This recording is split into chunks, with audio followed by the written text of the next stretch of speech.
Hello everyone, welcome to awareness academy. मेरा नाम है अंजलि कौशिक और आज हम पढ़ाने जा रहे हैं आपको अनोवा। ठीक है, अनोवा का नाम ही बहुत डराने वाला है। ठीक है, इसका फुल फॉर्म क्या है आपका? Basically analysis of variance. ठीक है, फुल फॉर्म है एनालिसिस ऑफ वेरिएंस। काफ़ी इजी फुल फॉर्म है। ठीक है, अब बात आती है कि इससे लोग डरते क्यों हैं। ठीक है, अनोवा का नाम सुनते ही डरते हैं क्योंकि किसी ने ईजी तरीके से पढ़ाया ही नहीं है अभी तक। काफ़ी इजी है, कैलकुलेशंस यहाँ पर हैं, लेकिन जो आपका अनोवा है उसको कहाँ अप्लाई किया जाएगा वो सारा जो है काफ़ी इजी है। ठीक है, कैलकुलेशंस पर अगर आप जाओगे तो थोड़ा सा कॉम्प्लिकेशन होगा, पर आप अगर करोगे तो वो हो जाएगा। ठीक है, ऑनेस्टली स्पीकिंग नेट में कभी डायरेक्ट इसमें कैलकुलेशंस कुछ नहीं आती, कभी आती भी हैं तो may be degree of freedom का कैलकुलेशन आ जाएगा। इससे ज़्यादा नेट नहीं पूछता when it talk about the calculations. But मैं आपको वो भी समझाऊंगी ताकि आपको चीज़ें समझ में आए कि कैलकुलेशन किस तरीके से हो रही है। सो अगर कोई मास्टर्स वाला बच्चा भी है जिसका स्टैट्स का पेपर है, अनोवा समझ नहीं आ रहा, यू कैन फॉलो दिस। ठीक है, यू कैन रिफर दिस। इसमें एज ईजी एज पॉसिबल तरीके से मैं बेसिकली अनोवा को समझाने की कोशिश करूंगी। अब अनोवा में एक वर्ड है आपका, दैट इज वेरिएंस। ठीक है, वेरिएंस एक वर्ड है हमारे पास। सो वेरिएंस क्या होता है? वेरिएंस होता है आपका डिफरेंस। ठीक है, जैसे सपोज पहली बात तो अनोवा का जहाँ यूज़ होता है वहाँ 3 ग्रुप होने ज़रूरी हैं। ठीक है, तब हम अनोवा का यूज़ करते हैं, और तब भी अनोवा का यूज़ इसलिए होता है क्योंकि अगर हम कोई ऐसा टेस्ट उसके ऊपर अप्लाई करेंगे जो 2 ग्रुप का डिफरेंस चेक करता है, ठीक है, सो दिक्कत होगी। क्योंकि आपको पहले सपोज 3 ग्रुप है, 1 2 3। अब 3 ग्रुप में पहले आपको इसका चेक करना पड़ेगा, फिर इसका चेक करना पड़ेगा। सिमिलरली आपको इसका और इसका चेक करना पड़ेगा। ठीक है, इसका और इसका भी आपको चेक करना पड़ेगा। सो बहुत ज़्यादा मैं भी अभी कंफ्यूज हो गई हूँ। ठीक है, सो यही कन्फ्यूजन जो है इसी को बेसिकली हटाने के लिए अनोवा का यूज़ किया जाता है, ताकि सिंगल हैंडेडली हमें पता चल जाए कि तीनों ग्रुप में डिफरेंस है या नहीं है। ये तो है पॉइंट नंबर 1। सेकेंड पॉइंट क्या है कि अनोवा वहाँ पर यूज़ होता है जहाँ पर बेसिकली नंबर ऑफ पार्टिसिपेंट्स ज़्यादा होते हैं, क्योंकि कैलकुलेशंस जो है वो हम बल्क में करते हैं। ठीक है, सिमिलरली अनोवा का टाइप भी बदलता है। अगर पार्टिसिपेंट थोड़े कम है, ठीक है, तो हम अलग अनोवा यूज़ करते हैं, विद इन अनोवा यूज़ करते हैं। सिमिलरली अगर पार्टिसिपेंट ज़्यादा हैं तो हम बिटवीन अनोवा यूज़ करते हैं। ठीक है, सो वो सब आगे मैं आपको समझाती हूँ कि कैसे कहाँ पर कौन सा अनोवा आपका यूज़ होगा। नेट के पर्सपेक्टिव से they will not ask about the calculation, they will only ask about the calculation of degree of freedom. And degree of freedom की कैलकुलेशन समझना इतना ईजी है, इतना ईजी है कि आप अगर डिग्री ऑफ फ्रीडम को प्रॉपरली समझ गए कि डिग्री ऑफ फ्रीडम है क्या, ठीक है, सो आप अपने आप ही उसको कैलकुलेट कर लोगे। सो उससे ज़्यादा नेट नहीं पूछता, बट हम कैलकुलेशन भी करेंगे क्योंकि for the knowledge sake it is important. So calculation को जानना भी ज़रूरी है। मास्टर्स का अगर एग्ज़ाम कोई दे रहा है या कोई रिटर्न अगर पेपर देगा तो वहाँ पर आपके लिए वो ज़रूरी होगा। यूपीएससी ऑप्शनल में भी कभी अभी तक तो कोई क्वेश्चन सॉल्व का आंसर मतलब नहीं आया है कि आपको प्रॉपर न्यूमेरिकल सॉल्व करना है। अभी तक ऐसा कुछ नहीं पूछा उन्होंने, बट इन फ्यूचर अगर पूछते हैं तो आपके लिए वो यूज़फुल रहेगा। ठीक है, so analysis of variance is a statistical method used in psychology to analyze data. It used in research studies to identify significant difference between the group and to determine whether the changes in independent variable have affected the dependent variable। अब वही है ना, analysis हम क्यों कर रहे हैं? हम ये देख रहे हैं कि हमारा जो IV है इंडिपेंडेंट वेरिएबल, अगर किसी ने पुराने लेक्चर ना देखे हों तो there is a independent variable, then there is a dependent variable. ठीक है, अब इंडिपेंडेंट और डिपेंडेंट वेरिएबल में फ़र्क क्या है? पहली बात तो डिपेंडेंट वेरिएबल जो है वो आपका, पहले इंडिपेंडेंट समझो आप। इंडिपेंडेंट वेरिएबल जो आपका है वो क्या है? जो आप मैनिपुलेट कर रहे हो। ठीक है, सपोज अगर मैं ये बोलूँ कि सुनने की क्षमता, ठीक है, सुनने की क्षमता एंड आपका जो वॉइस है, ठीक है, जो आपकी पिच है, जो बेसिकली एक पर्टिकुलर डेसिबल्स तक ही हम सुन पाते हैं, ठीक है, और आपके डेसिबल्स, ठीक है, अगर हम उसकी बात करें तो हम एक पे हाई डेसिबल रख रहे हैं, एक पे मीडियम रख रहे हैं और एक पे लो रख रहे हैं, तो कितनों को वो चीज़ सुनाई दे रही है। ठीक है, ये सपोज हमारा एक एक्सपेरिमेंट है। ऐसा एक्सपेरिमेंट फिर कोई नहीं करेगा, ऑल्दो किया है तभी तो हमें पता है कि ह्यूमन रेंज क्या है। हाँ, सो ये बेसिकली क्या होगा कि यहाँ पर सुनने की क्षमता डिपेंड करेगी किसके ऊपर? डेसिबल पे, क्योंकि एक पर्टिकुलर डेसिबल ही है जहाँ तक का आप सुन सकते हो। ठीक है, सो डिपेंडेंट वेरिएबल आपका क्या हो गया? क्या हो गया, सुनने की क्षमता, क्योंकि आप जो हाँ या ना करोगे कि हाँ मैं सुन पा रहा हूँ, हाँ या मैं ना नहीं सुन पा रहा, ये आपका रिस्पॉन्स है। ठीक है, सो ये जो आपको आवाज़ सुनाई दे रही है, जो आपकी सेंसिविटी में वो चीज़ जा रही है, जो आप आवाज़ को सेंस कर रहे हो ईयर्स के थ्रू, वो आपका डिपेंडेंट वेरिएबल है। किसके ऊपर, आपके डेसिबल्स के ऊपर। जो बेसिकली आपका किस में आ रहा है, वो आपका डेसिबल्स, जो आपकी साउंड आ रही है। ठीक है, अगर साउंड कम होगी, डेसिबल्स एक पर्टिकुलर उससे कम होगे तो वो भी आप नहीं सुन पाओगे, एक पर्टिकुलर लिमिट से ज़्यादा होंगे तो भी आप नहीं सुन पाओगे। ठीक है, और एक मीडियोकर रेंज होगी तो वहाँ पर आपको सुनाई देगा। सो सपोज मैंने यहाँ पे 3 ग्रुप रखे, एक में लो रखी, एक में मीडियम रखी, एक में हाई रखी। ठीक है, सो ये मेरा इंडिपेंडेंट वेरिएबल हो गया जो बेसिकली मैं मैनिपुलेट कर रही हूँ। सो इंडिपेंडेंट वेरिएबल जो है वो मैनिपुलेट किया जाता है by the researcher. I can also consider this as a drug dose. Suppose एक ड्रग डोज का हमें इफेक्ट देखना है एक बीमारी के ऊपर। ठीक है, तो मैंने 3 ग्रुप बनाए। ठीक है, 3 ग्रुप में एक में मैंने कम इंजेक्ट करवाया है, सेकंड में ज़्यादा और थर्ड में सबसे ज़्यादा। ठीक है, मतलब एक मीडियम है, एक लो है और एक हाई है। तो उन तीनों ग्रुप्स में जो डिफरेंस होगा वो ये बताएगा कि ड्रग्स का उनके ऊपर क्या इफेक्ट है, या उस पर्टिकुलर ड्रग का उनके ऊपर क्या इफेक्ट है, ड्रग के लेवल का। सो बेसिकली यहाँ पर IV क्या हो गया, आपका ड्रग हो गया, इंडिपेंडेंट वेरिएबल। ठीक है, यहाँ पे आपका ड्रग हो गया which is manipulated bye the researcher, और उसका इफेक्ट जिस चीज़ के ऊपर दिख रहा है, बेसिकली जो आउटकम है, ठीक है, वो बेसिकली क्या है, आपका डिपेंडेंट वेरिएबल, कि उनमें कितना चेंज आया। मे बी उनका कोई, मैंने अगर बिहेवियर से रिलेटेड दिया है, या मैंने सपोज किसी मेडिकेशन ट्रीटमेंट के रिगार्डिंग दिया है, सो उनकी किस हिसाब की रिकवरी है, वो सारा डिपेंडेंट वेरिएबल में चला जाएगा। ठीक है, सिमिलरली इंडिपेंडेंट को हम स्टिमुली भी बोलेंगे। क्या बोलते हैं हम, स्टिमुली वेरिएबल। ठीक है, स्टिमुली वेरिएबल क्यों बोलते हैं, क्योंकि ये जो है, ये बाहर से आप किसी को स्टिमुली दे रहे हो और ये जो है वो रिस्पॉन्स है। ठीक है, जो डिपेंडेंट वेरिएबल है वो क्या है, उसका रिस्पॉन्स है, तो इसलिए इसे रिस्पॉन्स वेरिएबल भी बोला जाता है और उसको स्टिमुली वेरिएबल भी बोला जाता है। क्लियर हो गई ये बात। चलो आगे चलते हैं कि चेंजेस को हम कैलकुलेट कैसे करेंगे अनोवा पे। अब यहाँ पर एक वर्ड आता है डिग्री ऑफ फ्रीडम। इसमें इतनी बड़ी डेफिनेशन पढ़ने का मतलब नहीं बनता, क्योंकि साइंस के हिसाब से ये डेफिनेशन है, सो ये स्लाइड पर है, पर मैं आपको और इजी तरीके से समझाती हूँ। देखो, डिग्री ऑफ फ्रीडम आपका बेसिकली क्या होता है, सपोज आपके पास सैंपल में 20, ठीक है, 20 आपके पास सैंपल में नंबर हैं। ठीक है, 20 आपके पास सैंपल में बेसिकली क्या है, नंबर हैं।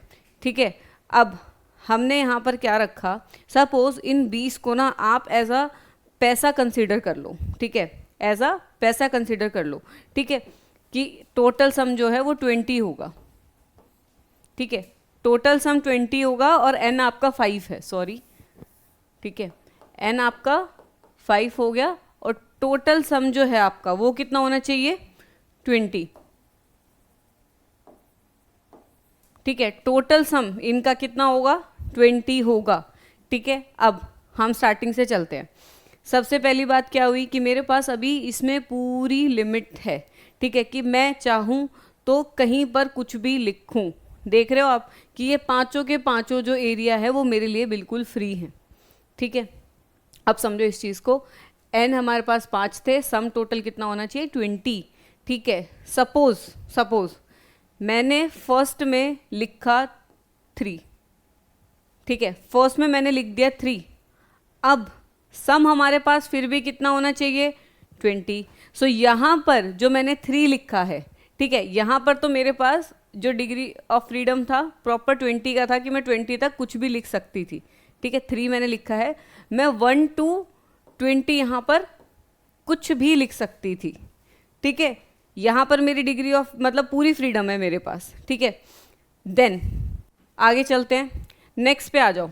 नेक्स्ट पे क्या मेरे पास सिमिलर फ्रीडम होगी, 1 to 20 में लिख सकती हूँ, नहीं लिख सकती। क्यों नहीं लिख सकती, क्योंकि मैंने 3 यहाँ पर लिख दिया है। सो अब मैं 1 to 17 बेसिकली लिख सकती हूँ। क्या लिखूंगी, 1 to 17। ठीक है, अब यहाँ पर मैं कितना लिख सकती हूँ, 1 to 17। मेरी डिग्री ऑफ फ्रीडम कम हो गई यहाँ पर, समझो, लेकिन फ्रीडम इज स्टिल देयर। ठीक है, 1 to 17 मेरे पास अभी भी है। सो यहाँ पर बेसिकली क्या हो गया, अब मैंने यहाँ पे लिख दिया 5। ठीक है, अगली स्टेज पे चलते हैं। अब 5 और 3 8 माइनस हो गए, आगे मेरा डिग्री ऑफ फ्रीडम कितना हो जाएगा, 1 to 12, ठीक है, 1 to 12 हो गया। अब मैं वहाँ पर 12 तक ही लिख सकती हूँ, अगेन कम डिजिट लिख सकती हूँ मैं, ठीक है। सपोज 12 का अगर मेरे को लिखना था, मैंने अगेन इस पे लिख दिया है 5, ठीक है, अगेन मैंने 5 लिख दिया। अब यहाँ पर मेरा डिग्री ऑफ फ्रीडम इस वाले के लिए हो गया 1 to बेसिकली 12 में से 5 गए 1, एक सेकेंड, अरे यार इरेजर ना, ठीक है, सम 20 है, ठीक है, 12 में से आपके 5 गए, यहाँ पर मेरा हो गया 1 to 8, ठीक है। अब मैं सिर्फ 1 to 8 लिख सकती हूँ, ठीक है, 1 to 8 लिख सकती हूँ मैं यहाँ पर। सपोज मैंने यहाँ पर लिख दिया 7, अब यहाँ पर क्या है, 1 बचा मेरे पास, 1 ही बचा ना मेरे पास। अब पॉइंट पता है यहाँ पर क्या आता है कि इस स्टेज पे मेरे पास कोई फ्रीडम नहीं है, समझ रहे हो, ये जो आखिरी का 1 है वहाँ पर 1 ही आएगा। मैं कुछ और सोच के लिख सकती हूँ क्या, मेरे पे यहाँ तक ऑप्शन था कि मैं 4 + 4 लिख देती, ठीक है, लेकिन अगर मैं सपोज यहाँ पर 4 लिख देती, यार एक तो इरेजर ना बहुत सीधा बहुत बड़ा होता है, ठीक है, सपोज मैं यहाँ पर 4 लिख देती तो स्टिल मेरे पास यहाँ पर डिग्री ऑफ फ्रीडम नहीं रहती, मुझे वहाँ पे 4 लिखना पड़ता। सो एंड में जो भी चीज़ बची, एंड का जो स्पेस था वहाँ पे जो भी चीज़ बची वो हमें लिखनी पड़ी, ठीक है। लेकिन ये जो हमारे पास इतना बचा हुआ था, ये वाला जो अपने पास एरिया था जहाँ हम इनिशियली से काम करते हुए आ रहे थे, इनिशियल स्टेप से, वो बेसिकली क्या है, वहाँ पर हमारे पास फ्रीडम थी to place a digit, right. एक पे हमारे पास फ्रीडम नहीं थी, एंड वाले पे अपार्ट फ्रॉम इट जितना भी अपने पास 1 2 3 4 स्पेस थे, चारों स्पेस पे हमारे पास फ्रीडम थी to place a digit. Am I right, समझ रहे हो। सो यही है आपकी डिग्री ऑफ फ्रीडम, यही क्या है आपकी डिग्री ऑफ फ्रीडम। सपोज मैं इसकी अगर डिग्री ऑफ फ्रीडम कैलकुलेट करूंगी, so how I will calculate it, मैं कैसे उसे कैलकुलेट करूंगी, n-1, सॉरी बड़ा n लिखते हैं, n-1, ये मेरी डिग्री ऑफ फ्रीडम है, क्योंकि 1 पे तो कोई मतलब ही नहीं बनता। 1 जो आपका आखिरी वाला बचा हुआ है, वो वाला 1 हम इसमें बेसिकली क्या है फॉर्मूले में माइनस कर देते हैं, क्योंकि वहाँ पर हमारे पास डिग्री ऑफ फ्रीडम नहीं होती, और उसके अलावा जितना भी ये बचता है वहाँ पर हमारे पास डिग्री ऑफ फ्रीडम जो है वो होती है। अभी सपोज इसके अगर हम कैलकुलेट करेंगे तो इसकी डिग्री ऑफ फ्रीडम हो जाएगी n-1, दैट इज 4, ठीक है, 5 में से 1 गया 4, और जैसा कि आपने देखा यहाँ पे कितने हैं यहाँ पे 1 2 3 4, सो ये बेसिकली क्या है आपकी डिग्री ऑफ फ्रीडम, ठीक है। सपोज हम ऐसे ग्रुप्स में भी अगर हम देखते हैं, अनोवा में अलग अलग तरीके से हम देखते हैं डिग्री ऑफ फ्रीडम, सो उसमें n-k होता है, ठीक है। सो वो कैसे होता है वो भी हम आगे देखेंगे, ठीक है, आगे चलते हैं। सो डिग्री ऑफ फ्रीडम्स जो थी वो हमने बहुत अच्छे से समझ ली है। डिग्री ऑफ फ्रीडम क्या होता है वो हमें पता चल गया है कि जिस स्पेस तक हमारे पास ऑप्शन है कि we can write anything we want in a particular limit, वो आपका बेसिकली क्या है डिग्री ऑफ फ्रीडम है। जहाँ तक आपके पास कुछ हद तक फ्रीडम है उस चीज़, किसी भी चीज़ को स्विच करके लिखने की, राइट। और जो एक पॉइंट है, जो एंड पॉइंट है, जहाँ पर आपके पास कोई और ऑप्शन ही नहीं होगा, सो वहाँ पर बेसिकली क्या होगा कि डिग्री ऑफ फ्रीडम जो है वहाँ पर आपकी नहीं होगी, और उसको हम हमेशा माइनस करेंगे, इसलिए हम n-1 का यूज़ करते हैं when we calculate about the degree of freedom. Then we will be talking about the ANOVA, ठीक है। अनोवा की जहाँ पर हम बात करेंगे, अनोवा इज बेसिकली व्हाट, एक 2 वर्ड हैं इसके साथ, एक तो आपका हो गया क्या पैरामेट्रिक, एक आपका वर्ड है पैरामेट्रिक, एक आपका वर्ड है इन्फ्रेंशियल, ठीक है। अब जहाँ पर हम बात करते हैं पैरामेट्रिक और इन्फ्रेंशियल की, तो दोनों वर्ड को कहीं ना कहीं हम ऐसे यूज़ करते हैं लेमन टर्म में इंटरचेंजेबली, बट इसका अलग अलग मतलब है, आपको बताती हूँ मैं, ठीक है। पहला मतलब क्या है पैरामेट्रिक, पैरामेट्रिक आपका वो वाला क्या कहते हैं टेस्ट होगा जो बेसिकली किस में यूज़ होगा, जो नॉर्मल प्रोबेबिलिटी कर्व को फॉलो करेगा। मतलब वो टेस्ट होंगे जो सारे कैरेक्टरिस्टिक्स जो नॉर्मल प्रोबेबिलिटी कर्व शो करता है उन सबको फॉलो करेगा। अब उसका मेरे पास मैं आपको दिखाती हूँ, we have some of the assumptions of ANOVA over here, ठीक है।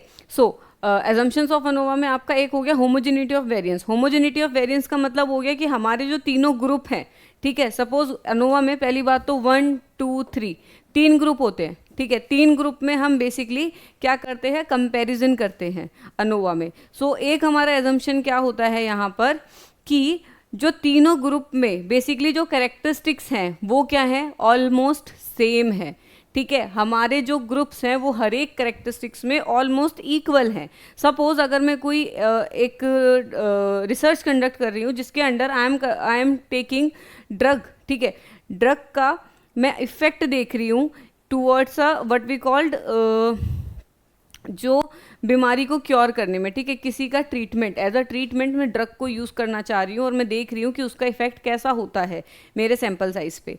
तो सपोज मैंने ड्रग के 3 लेवल दिए, ठीक है, एक हो गया लो, एक हो गया मीडियम, एक हो गया हाई, LMH, ठीक है, ये 3 ग्रुप हो गए मेरे, ठीक है, ये मेरे 3 ग्रुप हो गए, ठीक है। अब ये जो तीनों ग्रुप हैं, पहली बात तो अनोवा को यूज़ ही वहाँ किया जाता है जहाँ 3 ग्रुप होते हैं। क्यों, इसका भी मैं आपको रीज़न बता देती हूँ, क्योंकि कुछ टेस्ट ऐसे हैं जो हम 2 ग्रुप पे भी करते हैं, जैसे मैन विटनी, ठीक है, मैन विटनी टेस्ट जो है वो आपका 2 ग्रुप पे भी होता है। अब हम उन टेस्ट को क्यों नहीं यूज़ करते, रीज़न बीइंग कि बहुत ज़्यादा कैलकुलेशंस होती है। सपोज पहले इस ग्रुप को इससे कंपेयर करना पड़ेगा, फिर इस ग्रुप को इससे कंपेयर करने पड़ेगा, ठीक है, फिर इसको इससे कंपेयर करना पड़ेगा, ठीक है, और फिर मतलब कैलकुलेशन बहुत ज़्यादा कंफ्यूजिंग हो जाती है, ठीक है, कई कंपैरिजन हमें ज़्यादा करने पड़ते हैं। बट अनोवा जो है वो सिंगल हैंडेडली आपको एक कैलकुलेशन में सारी चीज़ें प्रोवाइड कर देता है, ठीक है। सो इसीलिए हम अनोवा का बेसिकली यूज़ करते हैं for the ease of calculation. जितनी लंबी कैलकुलेशन होती है उतनी ही लंबी आपका क्या है, बेसिकली एरर होने का भी चांस होता है, जो कैलकुलेटिव एरर होते हैं वो भी आपके हो सकते हैं। तो कैलकुलेशन को मिनिमाइज करने के लिए अनोवा यूज़ होता है 3 ग्रुप में, ठीक है। And then two sample should be the large, ठीक है, वो हम आगे बात कर लेंगे। सो मैंने बात करी थी एक ग्रुप है, 2 ग्रुप और हमारे पास 3 ग्रुप है, तीनों ग्रुप पे लो मीडियम हाई हमने ड्रग डोसेज जो है वो अप्लाई किया है, ये मेरे रिसर्च ग्रुप हैं। अब मैं यहाँ पे क्या कंसीडर करके चलूँगी कि जो मेरे 1 2 3 तीनों के तीनों ग्रुप हैं, उन ग्रुप में जो कैरेक्टरिस्टिक्स हैं वो सेम है, ठीक है, कोई ज़्यादा लो भी ना हो, कोई ज़्यादा हाई भी ना हो, कोई बिल्कुल बीमार भी ना हो, ठीक है, मतलब मैं सबको एवरेज कंसीडर कर रही हूँ। सपोज मैंने किसी ऐसे को मतलब एक ग्रुप में कुछ ऐसे लोग हो गए इन केस कि जो बहुत ज़्यादा ऑलरेडी बीमार रहते हैं, तो उन पे मेरे ड्रग का इफेक्ट मुझे कम देखने को मिला, ठीक है, क्योंकि जो है वो बहुत ज़्यादा बीमार रहते हैं, ठीक है, उनका इम्यून सिस्टम जो है वो वीक है। देन अगर एक ग्रुप मेरा ऐसा हो गया जिसमें सपोज कि इम्यून सिस्टम इतना हाई है कि उनको कभी बीमार होते ही नहीं है, सो अभी मेरे ड्रग के यूजेज पे जो मेरा ड्रग जो उसके ऊपर अप्लाई हो रहा है उसमें इफेक्ट आएगा, ठीक है, मेरी रिसर्च जो है वो उससे ख़राब होगी। सो अगर वो चीज़ होगी तो मेरे जो ग्रुप हैं वो इक्वल नहीं रहेंगे। तो पैरामेट्रिक टेस्ट लगाने के लिए एक एजम्पशन हमारा जो सबसे इंपॉर्टेंट है, that is group should be equal, ठीक है। अगर ग्रुप हमारा इक्वल नहीं है, ठीक है, तो उसका मतलब क्या है कि हमें नॉन पैरामेट्रिक टेस्ट को यूज़ करना पड़ेगा, ठीक है। Then we talk about the normality. Normality का मतलब क्या है, मस्ट बी नॉर्मली डिस्ट्रीब्यूटेड। जैसे आपका नॉर्मल प्रोबेबिलिटी कर्व होता है ये वाला, ठीक है। सो बेसिकली जो आपका डाटा है, ठीक है, वो आपका क्या है, नॉर्मली डिस्ट्रीब्यूटेड है। कोई भी चीज़, जैसा मैंने आपको ऑलरेडी एनपीसी के ऊपर एक प्रॉपर लेक्चर प्रोवाइड कर रखा है, प्लीज़ रिफर टू दैट, तो आपको नॉर्मेलिटी का समझ आएगा कि नॉर्मल प्रोबेबिलिटी कर्व है क्या, कि majority of the population lies in this, उसके बाद these are extremes and these are exceptionals, ठीक है।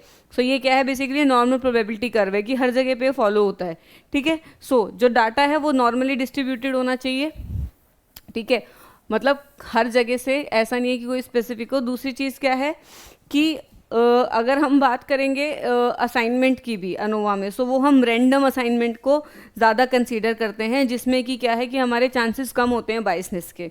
Then we talk about the independence, ठीक है। इंडिपेंडेंस क्या है, और जितनी भी है, the score of one participant must not have effect on the score of other. ये क्या होता है, इंडिपेंडेंस, जिसका बेसिकली मतलब ये हो गया कि एक पार्टिसिपेंट का क्या स्कोर है उससे दूसरे के स्कोर पे फर्क नहीं आता, ठीक है। सो ये कुछ मेजर एजम्पशंस है जो हम अनोवा में यूज़ करते हैं। Then will be talking about the one way ANOVA. एक वर्ड था पैरामेट्रिक, उसके एजम्पशंस मैंने आपको ऑलरेडी बता दिए कि पैरामेट्रिक के एजम्पशंस क्या क्या होते हैं, homogeneity of variance and homogeneity of error variance, ठीक है, कांस्टेंट एरर वेरिएंस की एरर वेरिएंस भी सब में सेम ही होगा। सो हम वहाँ पे सारी चीज़ को कांस्टेंट लेके चलते हैं, एवरीथिंग कम्स इक्वल, ठीक है, जो भी हमारा कैरेक्टरिस्टिक्स है हर चीज़ वहाँ पे इक्वल होनी चाहिए, नंबर ऑफ पार्टिसिपेंट, ये सारा कैरेक्टरिस्टिक, जो उनका आईक्यू है, हम जितना हो सकता है जो हमारे इंटरवीनिंग वेरिएबल हैं या फिर जो आपको एक्सट्रानियस वेरिएबल हैं जो आपकी रिसर्च को ख़राब कर सकते हैं, हम उनको जितना हो सकता है उतना मिनिमाइज करके चलते हैं, that is the homogeneity of variance. So वो हम मेजरली फोकस करते हैं। Then we talk about the inferential. Inferential का मतलब आपका यहाँ पे क्या हो जाता है, ठीक है, इन्फ्रेंशियल का मतलब होता है कि आप उसके बाद इन्फ्रेंसेस बना सकते हो, ठीक है। इन्फ्रेंसेस का मतलब हो गया कि आप कैरेक्टरिस्टिक्स जो हैं जो इस रिसर्च से आएगा, जिसको हम हाइपोथेसिस टेस्टिंग रिसर्च भी बोल सकते हैं इसको,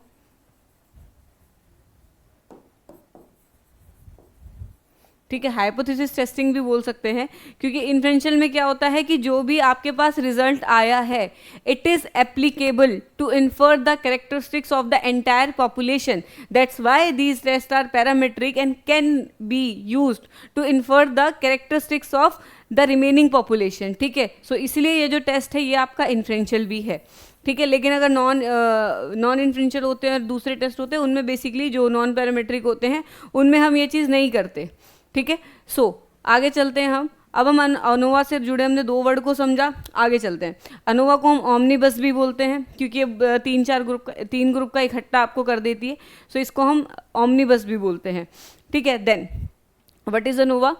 Analysis of variance is a statistical method used to compare two or more groups and determine whether there is any significant difference between them.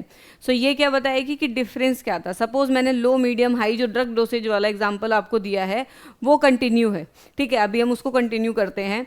सो वो ये बताएगा कि एंड में आफ्टर द ट्रीटमेंट जब मैंने अपने आईवी को इंडिपेंडेंट वेरिएबल को मैनिपुलेट किया है, सो कितना डिफरेंस है मेरे तीनों ग्रुप में।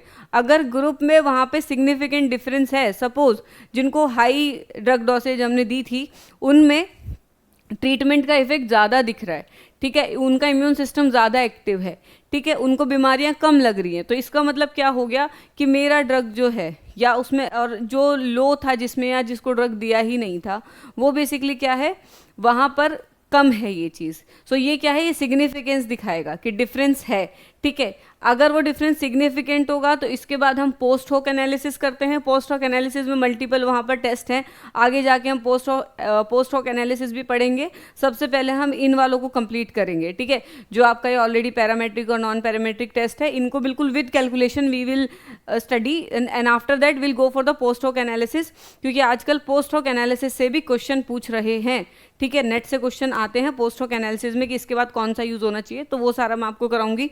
देन एक चीज़ और है कि सपोज अगर आपके रिजल्ट में सिग्निफिकेंट आया आपका एफ रेशो जो एंड में कैलकुलेट होता है अनोवा के, if F ratio is significant then only you go for the post hoc analysis. If F ratio is not significant you want, ठीक है, उसके बाद हम नहीं जाएंगे आगे, क्योंकि एनी हाउ आपकी रिसर्च जो गलत प्रूव हो गई है, तीनों ग्रुप में कोई डिफरेंस नहीं है।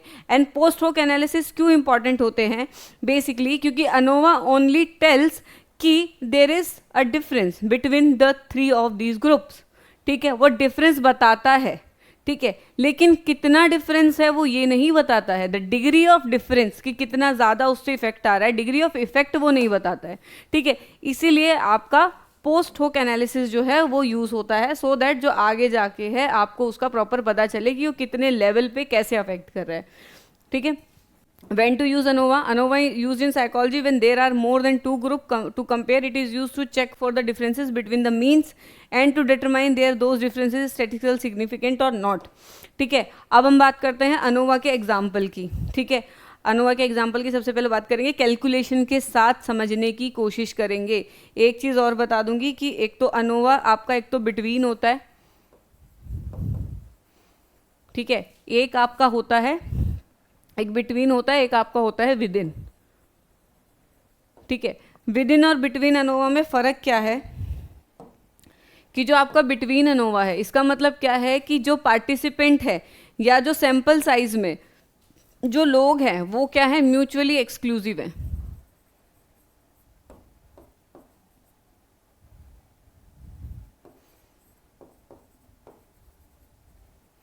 ठीक है। यहाँ पर जो लोग हैं वो क्या है, म्यूचुअली एक्सक्लूसिव है। म्यूचुअली एक्सक्लूसिव का मतलब हो गया कि एक जो पर्सन है वो रिपीटेटिव नहीं है।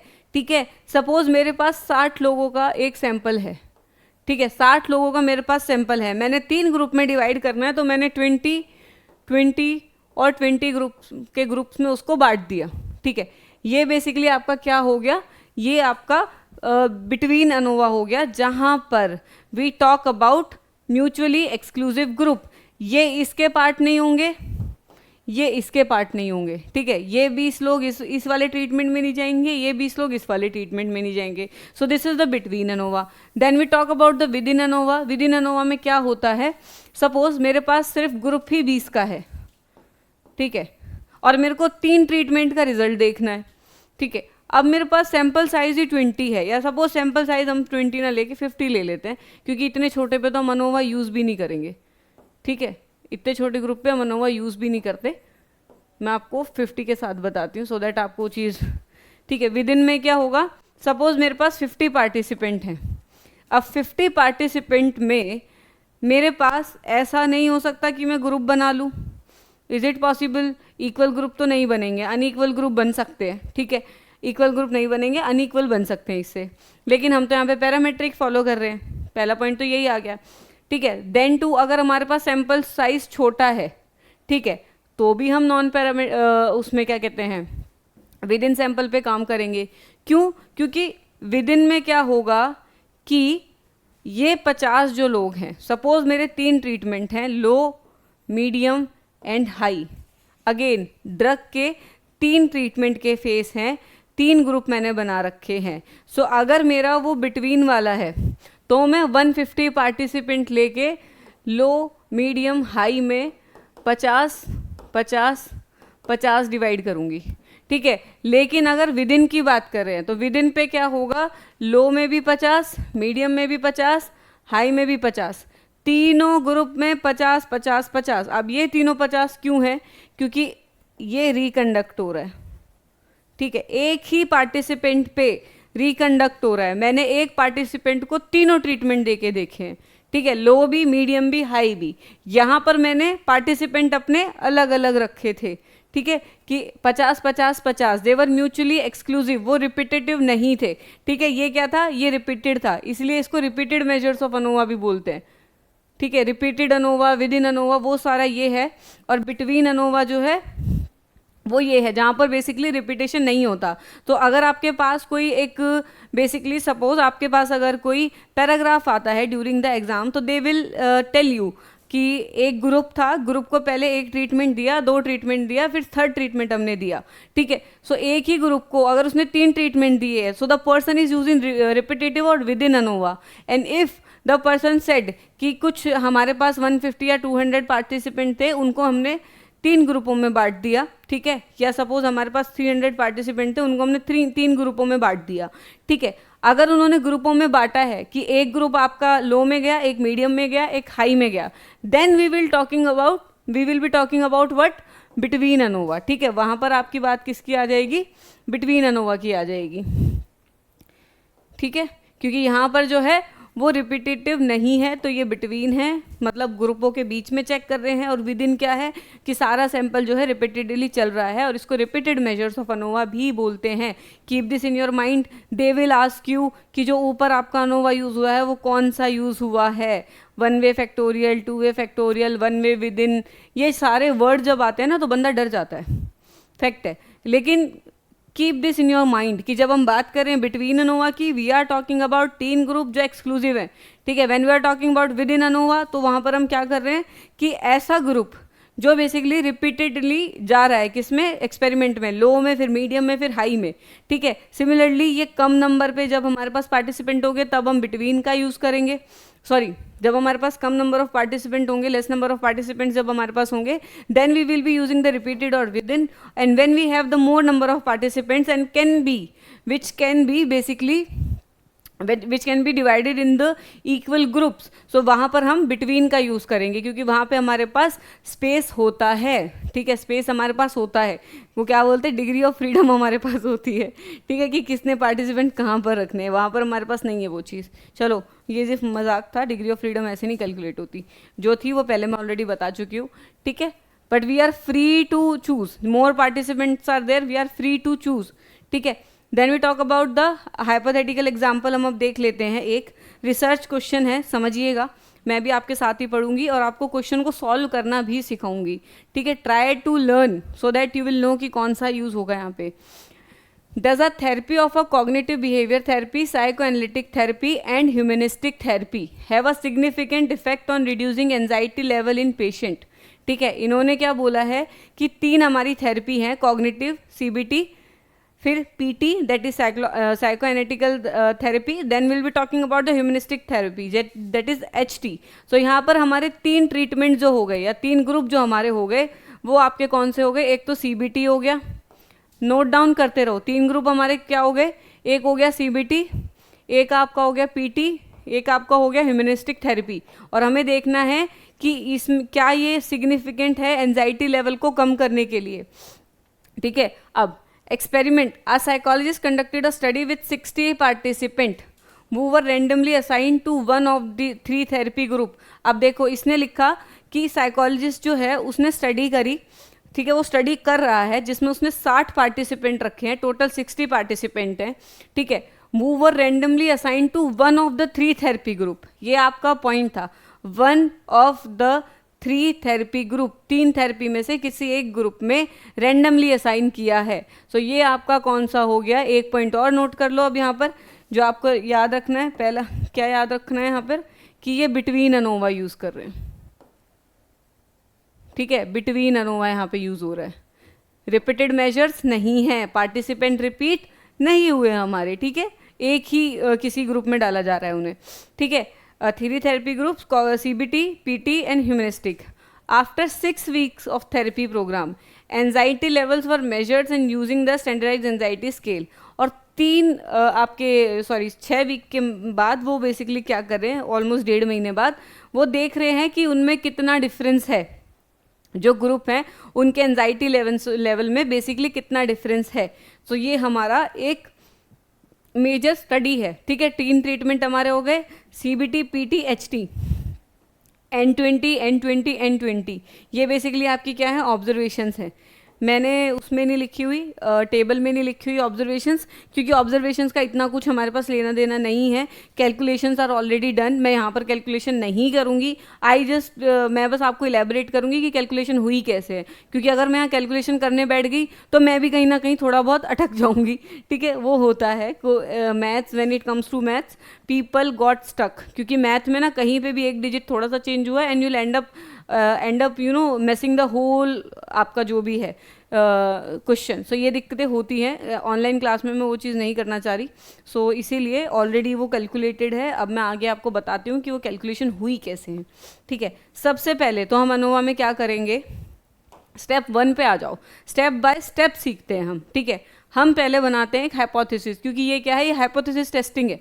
So there is a significant difference in anxiety among the 3 therapy group, clear है, अमॉन्ग द 3 थेरेपी ग्रुप कोई सिग्निफिकेंट डिफरेंस जो है वो है। अब जहां पर एक हाइपोथेसिस आई है वहां पर नल हाइपोथेसिस भी आएगी, ठीक है। अब यहां पर हम नल हाइपोथेसिस पे क्या लिखेंगे, null hypothesis will say there is no significant difference in the groups. यही है नल हाइपोथेसिस।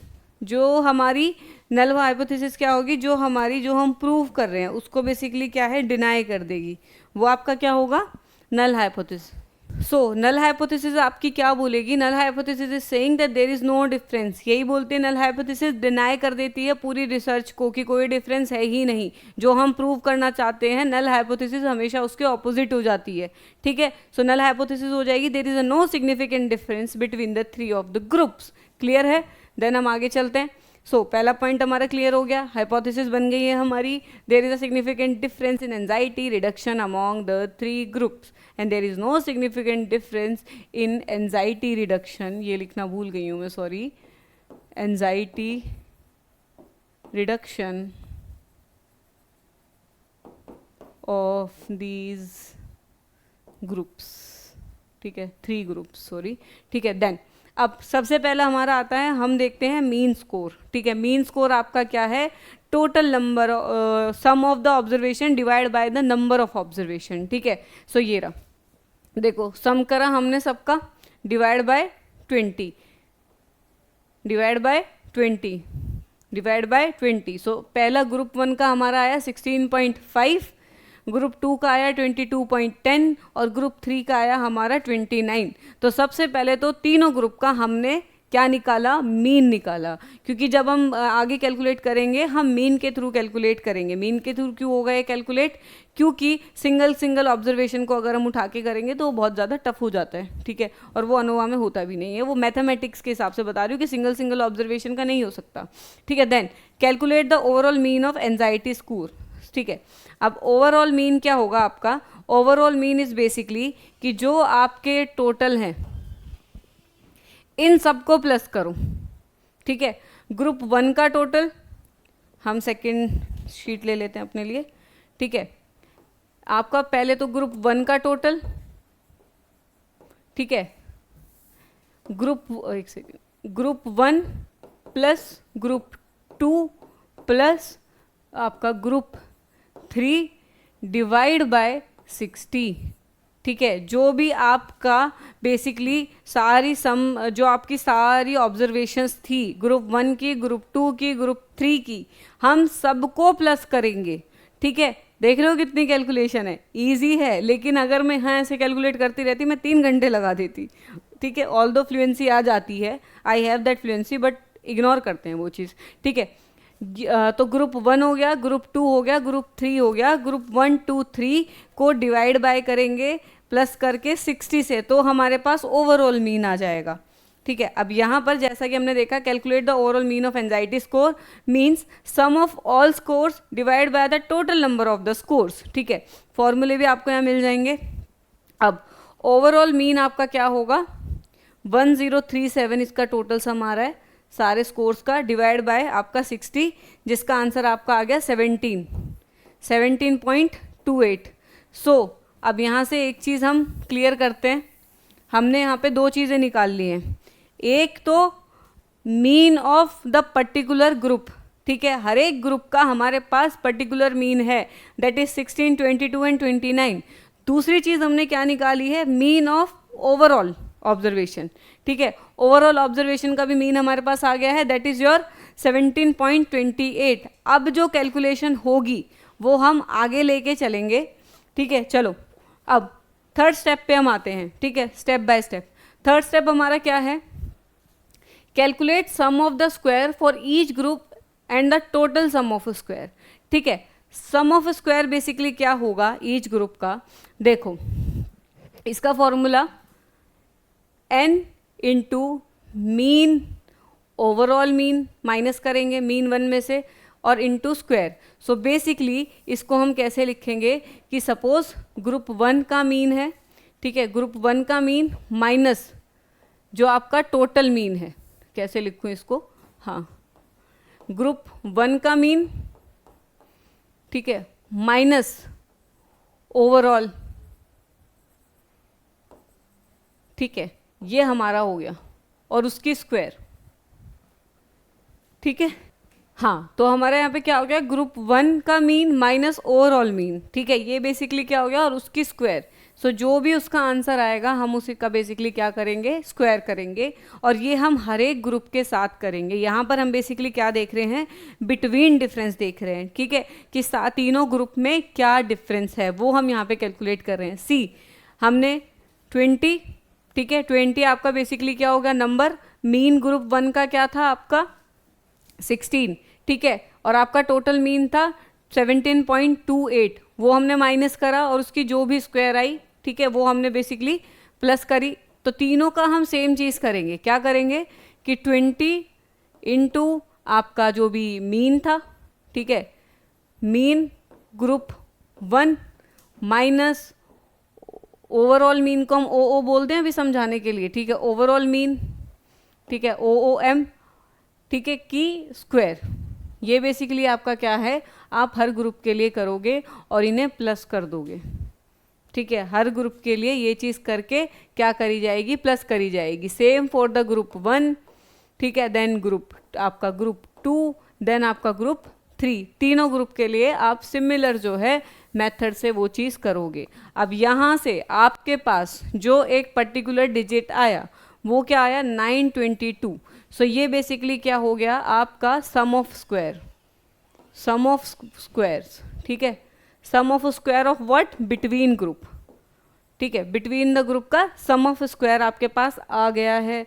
अब आप आगे चलेंगे, ANOVA is about to finish, calculations are about to finish. समझो हमने पहला स्टेप क्या किया, पहला स्टेप हमने मीन निकाला इंडिविजुअल ग्रुप का, फिर हमने एक मीन निकाला ओवरऑल का। अब हम आगे क्या कर रहे हैं, हम निकाल रहे हैं सम ऑफ स्क्वायर, और सम ऑफ स्क्वायर में हम क्या करेंगे, पहले हम बिटवीन का निकालेंगे, बिटवीन में हम क्या करेंगे कि जो हमारा ग्रुप का मीन है, जो हमारा ग्रुप का मीन है बेसिकली, पहले तो हम रखेंगे नंबर ऑफ द पार्टिसिपेंट, तो number of the participant 20 into जो आपका ग्रुप का मीन है माइनस जो आपका ओवरऑल मीन है, और हम उसकी स्क्वायर कर देंगे, जो भी आपका उसको क्या कहते हैं बेसिकली, जो भी आप उसको सॉल्व करके जो डिजिट आएगा उसका हम स्क्वायर कर देंगे तीनों ग्रुप का, और उन्हें हम प्लस कर देंगे। सो ये आपका इंडिविजुअल आएगा, ठीक है, ये क्या आया है आपका बिटवीन ग्रुप का आया है, ठीक है।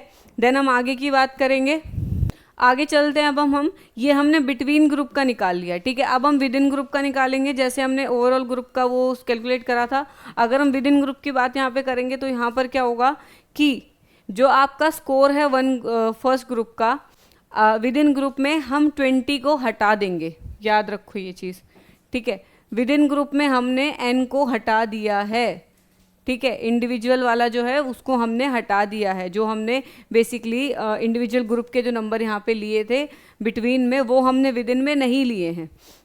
विद इन में हमने डायरेक्ट क्या किया है, score of I minus mean of I, ठीक है। यहाँ पर हमें क्या करना पड़ेगा, विद इन में हमें इंडिविजुअल जो आपकी क्या कहते हैं, जो आपकी ये है क्या कहते हैं ऑब्जर्वेशंस हैं, ठीक है, उनमें से माइनस करेंगे हम बेसिकली मीन को, ग्रुप 1 के मीन को, ग्रुप 1 की जितनी भी आपके पास वो आई हुई हैं ऑलरेडी ऑब्जर्वेशंस आई हुई हैं उनमें से माइनस करेंगे और फिर हम उसको स्क्वायर करेंगे, ठीक है। सो अगेन लेंदी है, सो यहाँ पर आपका एक का एग्जाम्पल आ गया 524, ठीक है, 524, ये आपका ग्रुप का बात हो रही है, ठीक है।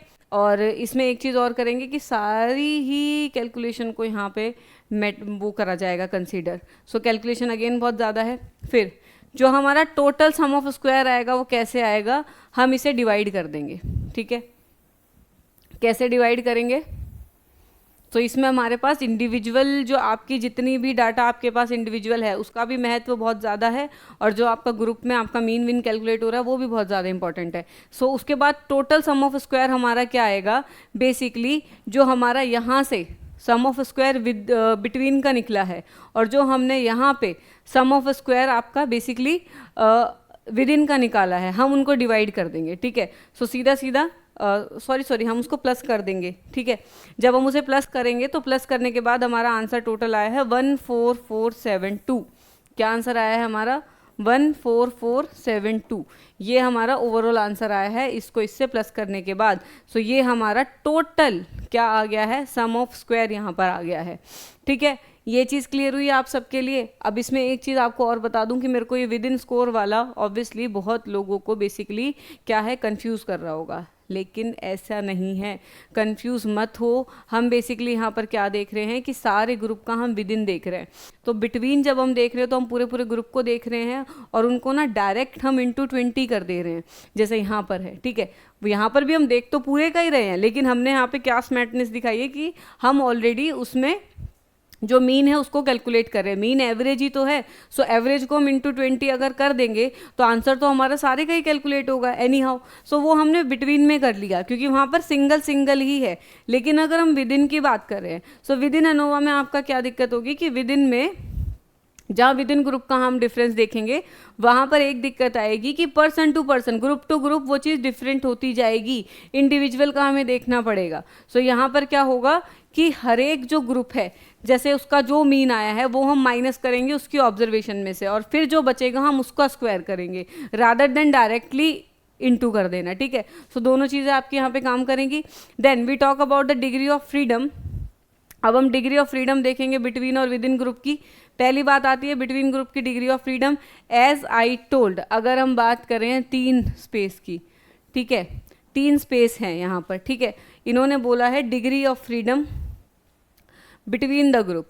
बिटवीन द ग्रुप का मतलब हो गया कि 3 ग्रुप हैं तो 3 स्पेस हमारे पास आए, ठीक है, 1 2 3, 3 स्पेस आ गए। अब यहाँ पर मैं लो रख सकती हूँ, यहाँ पर मैंने मीडियम रख दिया, ठीक है, यहाँ तक मेरे पास डिग्री ऑफ फ्रीडम है। अब मैं चाहूँ तो मैं इस ग्रुप को हाई कर दूँ, मैं इस ग्रुप को लो कर दूँ, लेकिन थर्ड पे तो मुझे एनी हाउ मीडियम वाला जो ट्रीटमेंट है वो प्रोवाइड करना पड़ेगा। लेकिन अगर हम एग्जांपल ले लेते जो हमारी ऑलरेडी थेरेपी की बात चल रही है, ठीक है, एक आपका CBT हो गया, एक आपका HT हो गया। अब थर्ड वाले के लिए तो मेरे पास ऑप्शन ही नहीं है। यहाँ तक तो मेरे पास ऑप्शन था कि यहाँ पर तो चाहे मैं CBT लिख दूँ, चाहे यहाँ पर HT लिख दूँ, चाहे यहाँ पे PT लिख दूँ। सेकंड पे भी मेरे पास PT और HT में ऑप्शन था। लेकिन यहाँ की जहाँ हम बात करेंगे जो आपका लास्ट है, यहाँ पर तो PT के अलावा हम पे एग्जाम्पल ही नहीं है, साइको एनालिटिक थेरेपी के अलावा कोई हम रख ही नहीं सकते। So similarly degree of freedom हमने यहाँ से कैलकुलेट कर ली। सो यहाँ पे जो आपका ग्रुप है, ठीक है, नंबर ऑफ ग्रुप आपका कितना है, -1, ठीक है। सो 3 आपके नंबर ऑफ ग्रुप है, -1 करोगे तो आंसर आपका आएगा 2, जैसा कि मैंने आपको पहले वाली स्लाइड में दिखाया था बिटवीन ग्रुप का। देखो बिटवीन में क्या है, बिटवीन सैंपल में K-1। क्लियर हो गई ये बात, ठीक है। आगे चले,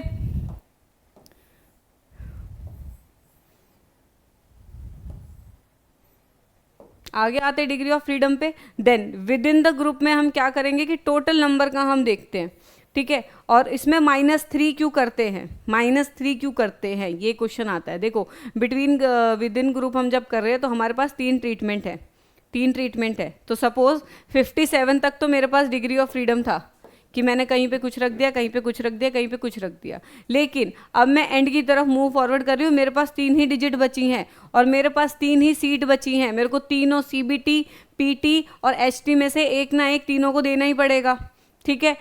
तो हम यहाँ पे क्या करेंगे, हमारे पास डिग्री ऑफ फ्रीडम यहाँ पर आपकी कितनी हो गई, CBT, HT और ये क्या हो गई आपकी PT। सो ये जो 3 पॉइंट हैं ये तो मैं हटा ही नहीं सकती, ठीक है। यहाँ पर मेरे पास फ्रीडम नहीं है। सो यहाँ पर जो डिग्री ऑफ फ्रीडम है जब हम विद इन की कैलकुलेट करेंगे तो वहाँ पर हम क्या करेंगे, कौन सा फॉर्मूला यूज़ करेंगे, हम यूज़ करेंगे N-K, जहाँ पे N आपका बेसिकली क्या होगा, नंबर ऑफ ऑब्जर्वेशन, ठीक है, जैसे यहाँ लिखा हुआ है, हाँ, number of total number of square, then number of the groups, क्योंकि एक ना एक तो हर एक किसी में जाएगा ही, और एक की आपके पास कंपल्शन है कि उसको आप इधर से उधर नहीं हिला सकते, कोई ना कोई 3 जो आपकी पॉइंट होंगे उसमें डाटा में, वो बेसिकली वहाँ पे आपके पास फ्रीडम नहीं होगी। सो वहाँ पर 3 माइनस करेंगे, N-3 कर देंगे तो 60 -3 करेंगे तो आपका 57 यहाँ पर टोटल आंसर आ जाएगा। यहाँ तक सबको क्लियर है? नहीं क्लियर है तो पीछे जाके देखो, बहुत ही सिंप्लीफाइड टाइप में आपको कराने की कोशिश कर रही हूँ। इसके बाद 2 वे अनोवा का भी हम करेंगे, क्योंकि 2 way ANOVA is not that much tough अगर आप 1 वे समझ गए हो तो। 2 वे में कुछ थोड़ा सा डिफरेंस होता है कि हम इंटरेक्शन इफेक्ट्स वगैरह को देखते हैं। सो इसके बाद वो भी देखेंगे, ठीक है। चलो आगे चलते हैं। सो कैलकुलेट द मीन स्क्वायर। अब नेक्स्ट स्टेप हमारा है 5th स्टेप, जहाँ पर हम क्या करेंगे, मीन स्क्वायर और for between group and with in group. अब हम क्या देख रहे हैं, मीन स्क्वायर देख रहे हैं। अब मीन स्क्वायर आपका क्या होगा, आपने यहाँ पे डिग्री ऑफ फ्रीडम बिटवीन निकाली, ठीक है, और आपने degree of freedom with in निकाली। सो जो आपकी डिग्री ऑफ फ्रीडम बिटवीन है वो आप उसको आप डिवाइड करोगे आपके बिटवीन वाले मीन से, ठीक है। 922.77 डिवाइड बाय 2, आंसर आ गया आपका 461। क्लियर है? देन जो आपने विद इन ग्रुप की निकाली, जो पूरे ग्रुप की अलग अलग से कैलकुलेट करी, उसको आप बेसिकली क्या डिवाइड करोगे, विद इन वाले डिग्री ऑफ फ्रीडम से, ठीक है। सो यहाँ पे आपका आंसर आ गया 9.21।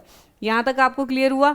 अब स्टेप बाय स्टेप, एक स्टेप से जो आंसर आता है अगले स्टेप में वो चीज़ यूज़ होती है, एक स्टेप से आएगा अगले से यूज़ होगी।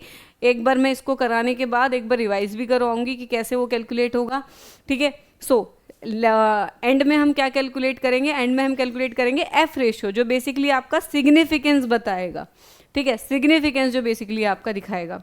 सो एफ रेशियो आपका कैसे कैलकुलेट होगा, जो एम एस बिटवीन ग्रुप आपका आया है, जो आपने यहाँ पर मीन स्क्वायर जो बेसिकली आपका बिटवीन और विद इन का आया है, हम उनको आपस में डिवाइड करेंगे।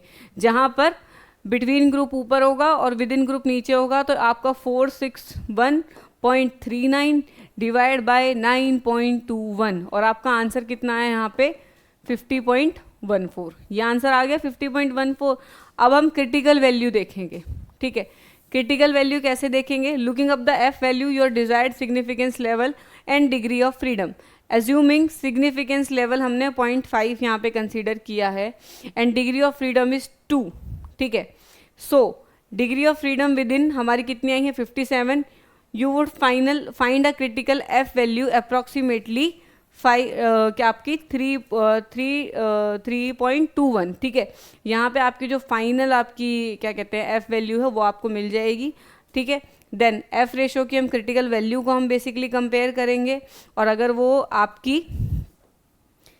एफ वैल्यू है, ठीक है, जो 0.50 से 0.50 there is significant difference between the therapy group in terms of the anxiety reduction, ठीक है। दोनों को बेसिकली हमने एफ वैल्यू निकाला, एक बिटवीन का निकाला, एक विद इन का निकाला, और आपकी जो एफ वैल्यू आपकी आई आपकी 3.21 के अराउंड आई है।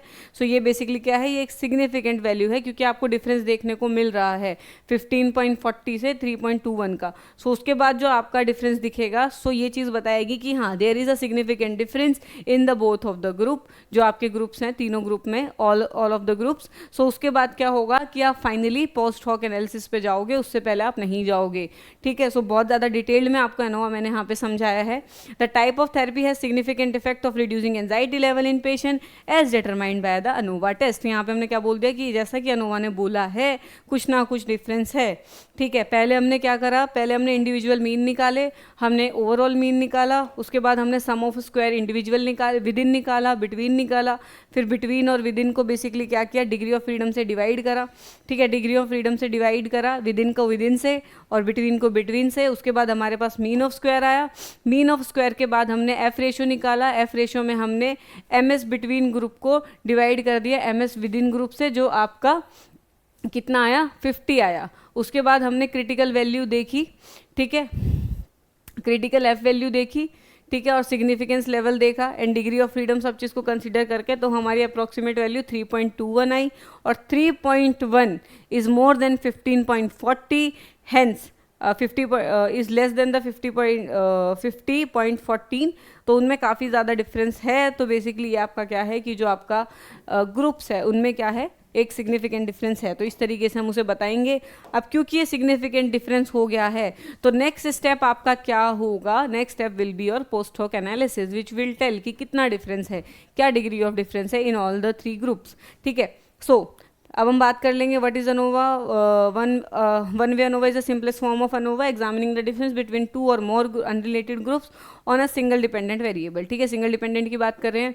Example, one way ANOVA could be use to compare the intelligence score of children attend the different school to determine therefore significant difference between the school, ठीक है। अगर हम IQ के उसमें भी करेंगे, ठीक है, इंटेलिजेंस स्कोर के उसमें, तो उसमें भी हम देख सकते हैं कि कौन सा स्कूल ज़्यादा बेटर है, क्योंकि हम स्कूल्स का डाटा उठा के उसको कंपेयर करेंगे इसके थ्रू। देन अजम्पशंस अनोवा के क्या है, normally distributed and there is a homogeneity of variance between all the group, जो मैं ऑलरेडी आपको बता चुकी हूँ। Then we will be talking about the 2 way ANOVA. अब 2 वे अनोवा में खास कोई चेंज नहीं है। पहली बात, 2 वे अनोवा में जो मेन चेंज है, now will be dealing with the 2 way ANOVA, ठीक है। 2 वे अनोवा में एजम्पशंस आपके सेम रहेंगे अगेन, क्योंकि this is also a parametric test. लेकिन जो एक डिफरेंस आपका 2 वे अनोवा में आता है, that is here we talking about studying the interaction effect. Suppose मेरे को 2 ट्रीटमेंट, एक जो ग्रुप्स हैं उनमें इकट्ठे उनका इफेक्ट देखना है। सो हेयर द IV जो आपके इंडिपेंडेंट वेरिएबल हैं वो आपके 2 होंगे, ठीक है, rather than the single one. हम इंटरेक्शन इफेक्ट देखेंगे। So two way ANOVA is a statistical method use between to analyze the differences between two or more independent variable and a dependent variable। अब suppose मैं एक exercise का, ठीक है, और study hours का या स्टडी टेक्निक का बेसिकली इफेक्ट देखना चाहती हूँ लर्निंग के ऊपर। सो यहाँ पर मेरे पास लर्निंग डीवी एक ही है लेकिन आईवी दो है। वन इज एक्सरसाइज कि आप एक हेल्दी लाइफ रूटीन फॉलो कर रहे हो, and second one is the way the person is studying. So यहाँ पे आईवी मेरे दो हो गए और आपका डिपेंडेंट वेरिएबल जो है वो एक हो गया, ठीक है। Then for example two way ANOVA could be use to examine the effect of both diet and exercise on the weight loss.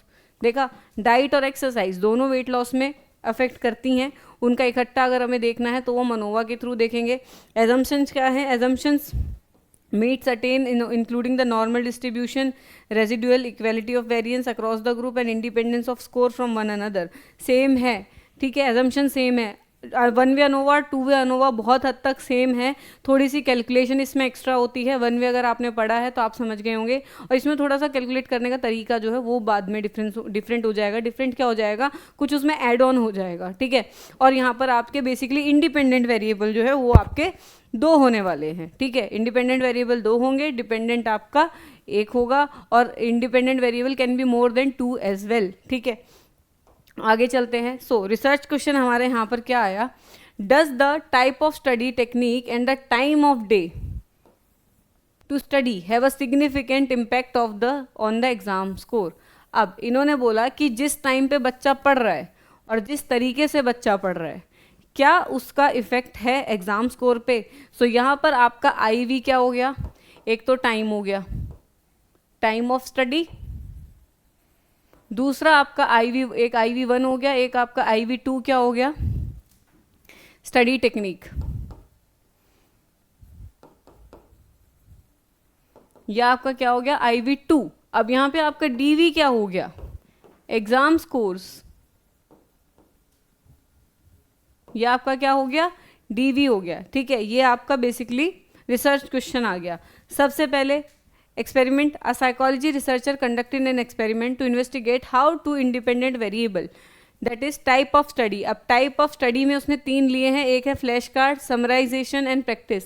So IV के जो आपका आईवी टू जो है हमारा स्टडी टेक्निक का, उसमें हमारे तीन लेवल हो गए, ठीक है। तीन लेवल क्या हो गए? एक तो फ्लैश कार्ड हो गया, एक आपका समराइजेशन हो गया, ठीक है। One is your flash card, second is your summarisation, third is your practice test. तो तीन लेवल हो गए। Then and the time of day the study, ठीक है। Time of day to study, जिस टाइम पे वो पढ़ रहा है। सो स्टडी के टाइम में उसने लिया एक मॉर्निंग, एक लिया इवनिंग, ठीक है। सो यहाँ पर आपके क्या लेवल हो गए? दो, ठीक है। जो आपका आईवी वन है उसमें कितने लेवल हो गए? दो, और इसमें कितने हो गए? तीन, ठीक है। दो और तीन, एक के दो लेवल हैं, एक के तीन लेवल हैं। Time of study morning evening, और टाइप ऑफ स्टडी टेक्निक में आपके तीन लेवल है, दैट इज आपका flash card, summarisation and practice test. Then they randomly selected 90 participant. अब इनके पास 90 पार्टिसिपेंट है, 30-30-30 का ग्रुप बन जाएगा। And assign them equally to different study technique, ठीक है, and two techniques and study times. After the intervention they recorded the exam scores of each participant. आगे चलते हैं, ठीक है। अब इन्होंने क्या किया? फ्लैश कार्ड, समराइजेशन और वो, ठीक है। तीन ये हो गए, तीन लेवल हमारे पास ये थे। अब इसमें भी मॉर्निंग होगा, इवनिंग होगा, ठीक है। Morning evening, morning evening, morning evening, वो क्या है आपका आगे तक चलेगा, ठीक है। जो भी आपकी टोटल ऑब्जर्वेशन आएंगी, ठीक है। एक मॉर्निंग का भी देखेंगे कि इवनिंग का भी देखेंगे। सो यहाँ पर टोटल आपका 2 × 3 6 ग्रुप बेसिकली आपके एक तरीके से बन गए हैं। Then both type of study technique and the time of study have a significant effects on exam scores and there might be interaction effect between them. और हम साथ में किसकी बात करेंगे यहाँ पे? इंटरेक्शन इफेक्ट की भी। इंटरेक्शन इफेक्ट क्या हो गया कि वो दोनों इकट्ठे भी होकर काम कर रहे हैं कुछ हद तक, ठीक है। They are interacting together. So एक ये हाइपोथेसिस आपकी हो गई कि इंटरेक्शन इफेक्ट भी हो सकता है और वहाँ पर डिफरेंस है। नल हाइपोथेसिस इसके साथ आपकी आ जाएगी, जो क्या बोलेगी कि डिफरेंस ही नहीं है भाई, डिफरेंस ही नहीं है। नल हाइपोथेसिस डिनाई कर देगी उस चीज़ को।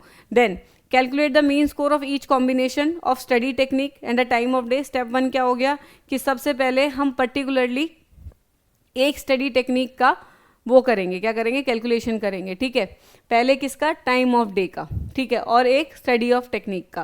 पहले सारी स्टडी ऑफ टेक्निक को हमने प्लस कर लिया, यहाँ पे कैलकुलेशन बहुत ज़्यादा हो जाती तो मैंने लिखी नहीं है, लेकिन क्योंकि आप ऑलरेडी अनोवा 1 कर चुके हो जो वन वे अनोवा है, उसके बाद ये समझना आसान हो जाएगा। अब हमने यहाँ पर क्या करा, सबसे पहले कैलकुलेट करा है मीन एग्जाम स्कोर सारे कॉम्बिनेशन का, हर एक कॉम्बिनेशन का, जिसमें बेसिकली स्टडी टेक्निक और टाइम ऑफ डे दोनों इकट्ठे हैं, जितने भी कॉम्बिनेशन बने उनका हमने अलग से क्या निकाला, मीन स्कोर कैलकुलेट कर लिया। Then calculate overall mean exam score, उसके बाद हमने ओवरऑल का कैलकुलेट करा। ओवरऑल को क्या करा कि सारी ऑब्जर्वेशन प्लस करी और डिवाइड बाय द 90 कर दी, ठीक है। Then calculate the sum of square of each main effect, ठीक है। पहले स्टडी टाइम का मेन इफेक्ट करा, देन टाइम ऑफ डे का आपने बेसिकली मेन इफेक्ट देखा, देन आपने इंटरेक्शन का देखा। अब देखो, ठीक है, यहाँ तक आपका हो गया। देन हम इसके बाद क्या करेंगे, सम ऑफ स्क्वायर्स को देखेंगे। सम ऑफ स्क्वायर कैसे हमने पीछे कैलकुलेट करे थे, हमने मीन जो है उस पर्टिकुलर ग्रुप का, बिटवीन का, विद इन का जो भी था उसको बेसिकली माइनस किया था, ठीक है।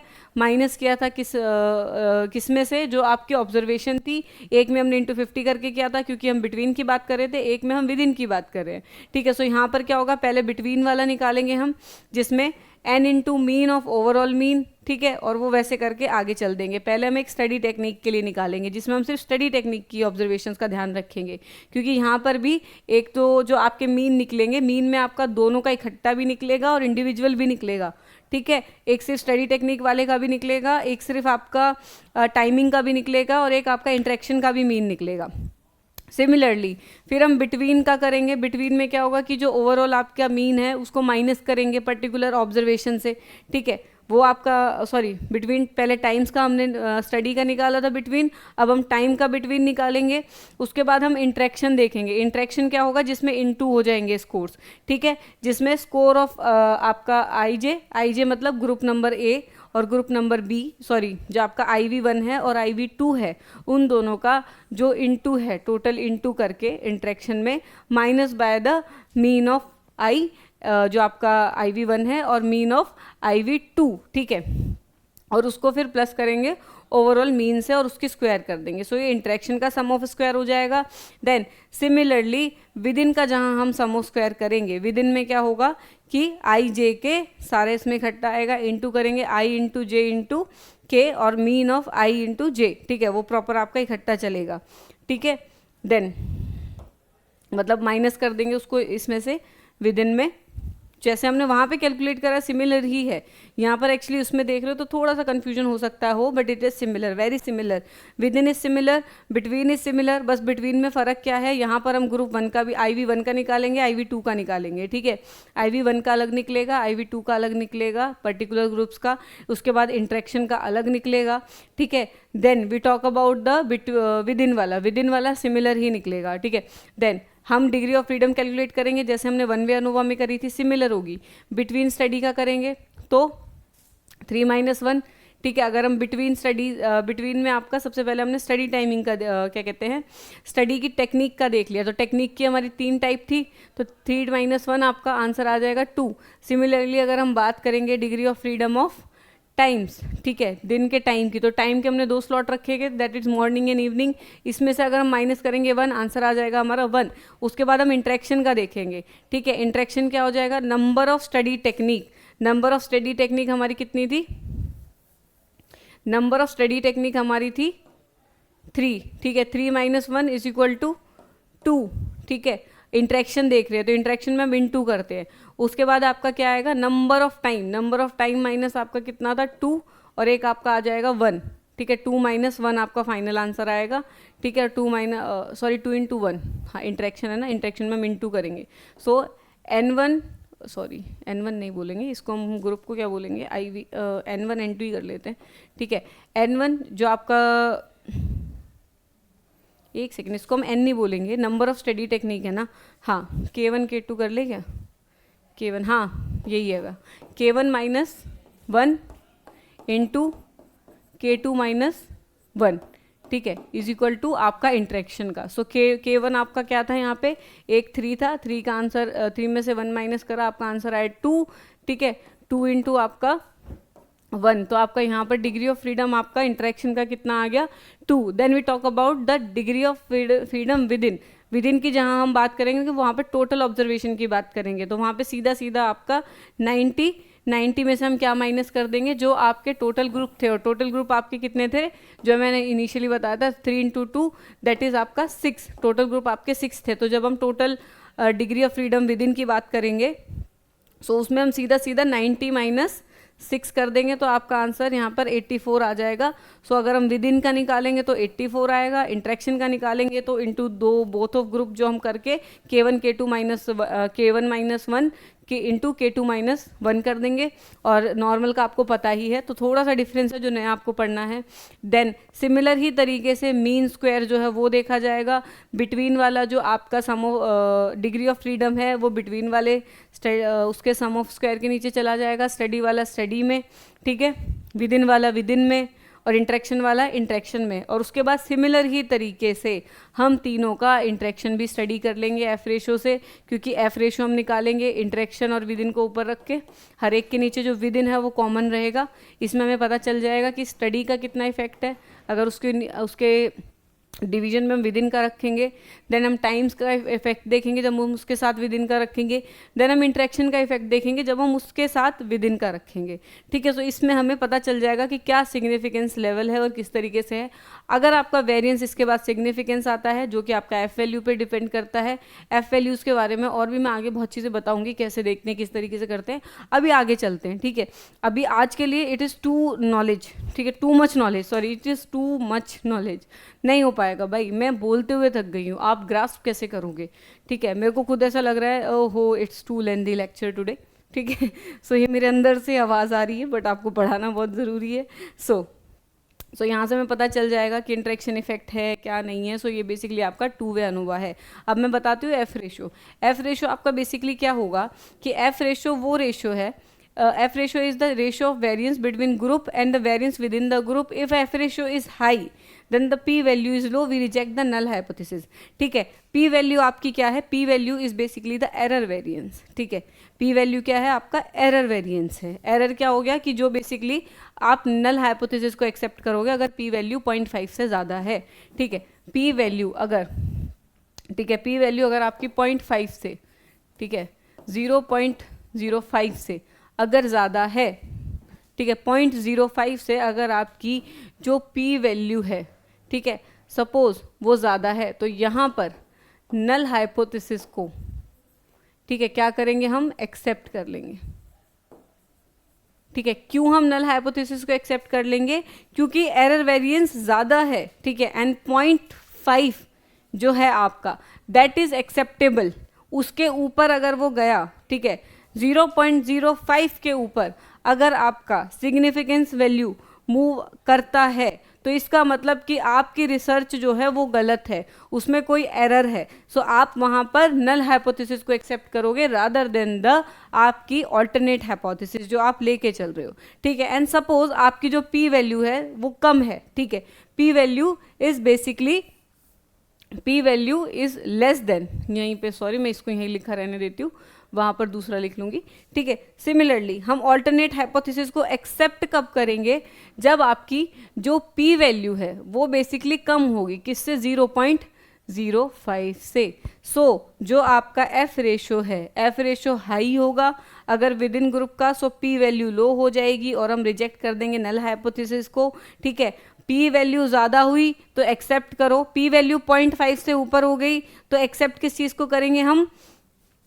नल हाइपोथेसिस को। लेकिन पी वैल्यू अगर 0.05 से कम हो गई तो हम एक्सेप्ट करेंगे ऑल्टरनेट हाइपोथेसिस को। Then P value indicate the probability that we could have result as extreme as one of we observed assuming the null hypothesis is true. If the P value is less than 0.5 we reject the null hypothesis. ठीक है, अगर आपकी P value जो है अगर वो कम होगी तो हम नल हाइपोथेसिस को रिजेक्ट कर देंगे, 0.5 से अगर कम होती है, और एक्सेप्ट कर लेंगे किसको, ऑल्टरनेट हाइपोथेसिस को। Effect size measures the strength and direction of the effect that the independent variable has on the dependent variable. It can be calculated using coherence D और ईटा स्क्वायर्ड। सो इफेक्ट वैल्यू जो है, effect size आपका क्या हो गया, वो भी मैं आपको बताऊंगी कि कितना इफेक्ट हो रहा है, जो आपका पोस्ट हॉक एनालिसिस में सारा यूज होगा, ठीक है। सो इफेक्ट जो हम देखेंगे वो आगे हम कोहेरेंस डी और ईटा स्क्वायर के थ्रू देखेंगे कि जो इफेक्ट साइज है वो कितना है। इफेक्ट तो है लेकिन रेंज क्या है, डायरेक्शन क्या है, ये भी तो हमें देखना है, ठीक है। यहाँ पर जैसे हमने 1 वे और 2 वे में ये चीज़ समझ लिया कि इफेक्ट है, लेकिन इफेक्ट अगर नहीं, इफेक्ट अगर है तो कितना है, किस डायरेक्शन में है, ये इसको इफेक्ट कर रहा है या वो उसको इफेक्ट कर रही है, वो सारा हम देखेंगे, पॉजिटिव है नेगेटिव है। Then post hoc analysis, what are they, जो मैं ऑलरेडी आपको बता चुकी हूँ कि किस लिए हम बेसिकली यूज़ करते हैं पोस्ट हॉक को, कि आप बेसिकली देख सके कि डिफरेंस कितना है, किस डायरेक्शन में है। Post hoc analysis are statistical test conducted after ANOVA to identify which group significantly different from one another. एक से दूसरा कैसे डिफरेंट है। Post hoc analysis test are use when a significant difference is found in the group to determine which group are different from one another, because ANOVA only tells that there is a significant difference somewhere। कुछ तो फर्क है, कुछ तो गड़बड़ है, लेकिन गड़बड़ क्या है वो नहीं पता चल रही इसमें, ठीक है, अनोवा में। तो इसलिए will be needing the post hoc analysis for sure. Then common test क्या है, some common post hoc test में आपका टक्की HSD है, देन स्केफिस टेस्ट है, बॉर्नफेरेनी है, सब पढ़ेंगे, टेंशन मत लो, ठीक है। सो कंक्लूजन यहाँ पे क्या आता है कि जो हमने IV का DV का इफेक्ट देखा 3 और 3 से ज़्यादा ग्रुप में, ठीक है, वो आपका क्या है, अनोवा है। 1 वे अनोवा बताया, 2 वे अनोवा बताया, कैसे कैलकुलेट होता है वो बताया, डिग्री ऑफ फ्रीडम आपको क्लियर हो गई है, बिटवीन क्या होता है, विद इन क्या होता है, सब कुछ क्लियर है अब अनोवा का। आई थिंक इस लेक्चर के बाद समझ के, एग्जाम्पल भी है, go ahead with the previous year questions, try to apply, ANOVA वाले क्वेश्चंस उठाओ, अप्लाई करने की कोशिश करो। नहीं हो रहा है तो लेके आओ, नीचे कमेंट में उसको पेस्ट कर दो, I will be there to solve it out, ठीक है। मैं आपको वो चीज़ बताती हूँ आगे कैसे उसको परसू करेंगे। So please refer this video for the ANOVA 1, ठीक है। अनोवा के लिए बहुत ज़्यादा इंपॉर्टेंट है, काफ़ी ज़्यादा डिटेल इसमें समझा दिया है मैंने, ठीक है। लिमिटेशन देख लेते हैं अनोवा की। अनोवा है several limitation must be met in order to for the result to be meaningful, and these assumptions may not always be met. In addition, ANOVA cannot be used to determine causal relationship between the variable but can only identify association between them। ठीक है, क्या फ़र्क इन्होंने बताया कि एक तो association हमें पता चलती हैं, उसका कॉजल रिलेशनशिप नहीं पता चलता कि क्या किस चीज़ को अफेक्ट कर रहा है, ठीक है, ये नहीं पता चलता ये इसको कर रही है या ये इसको बढ़ा रहा है या किस डायरेक्शन में कर रहा है। ये हमारी मेजर लिमिटेशन है अनोवा की। दूसरी लिमिटेशन क्या है कि पैरामेट्रिक है। Parametric itself is a limitation, क्योंकि पैरामेट्रिक हमेशा आप चूज नहीं कर सकते। हमेशा जो आपका प्रैक्टिकल आप यूज करोगे, there are chances that people, even if we talk about the people, humans are what we call individual differences are there, we all are different, ठीक है। सो बेसिकली ये हम नहीं बोल सकते कि सबका सेम है, किसी का एजुकेशन बैकग्राउंड कुछ और है, किसी का कुछ और बैकग्राउंड है। सो वो एक जो होमोजेनिटी ऑफ वेरिएंस है, जो हम मानते हैं कि ग्रुप हमारा पूरा एक जैसा है, या जो भी हम वो पैरामेट्रिक एजम्पशंस लेके चलते हैं, they itself is a limitation for a test, क्योंकि हर टाइम सिमिलर कैरेक्टरिस्टिक ढूंढना इज़ नॉट ईजी। हर टाइम उन कंडीशंस को फॉलो करना, उन एजम्पशंस को फॉलो करना is not easy at all. So ये कुछ एजम्पशंस हैं जो इसके हैं। अब इसी के ही नॉन पैरामेट्रिक में भी इसके कुछ स्विचेस हैं, like every parametric test have a similar test, या जो उसकी जगह पे यूज़ किया जा सकता है in non parametric. Parametric and non parametric test जो है एक दूसरे को सब्स्टिट्यूट करते हैं, ठीक है।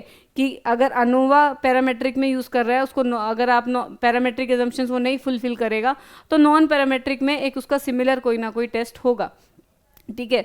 सो पहले हम पैरामेट्रिक ख़त्म करते हैं अच्छे तरीके से, फिर हम नॉन पैरामेट्रिक पे चलेंगे, फिर हम कंपैरिजन पे आएंगे, ठीक है। सो आज का लेक्चर आपका यहीं पर हम ख़त्म करेंगे।